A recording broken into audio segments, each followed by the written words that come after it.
சிரசினிலே அமர்ந்தவளே கங்கை அம்மா அகிலமே ஆள வந்தாய் அம்மா தாயே கங்கை அம்மா ஆதிசிவன் நெற்றி கண்ணை அழுத்திடவே வந்தாயம்மா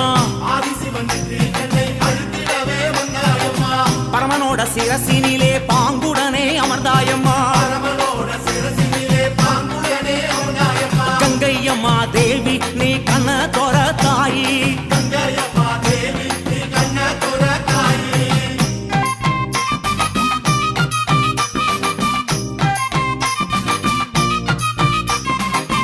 ஏழு கடல் சீமையெல்லாம் சூழ வந்தாய் கங்கையம்மா அம்மா ஆறு குளங்களிலே அழகு நதி ஓடையிலே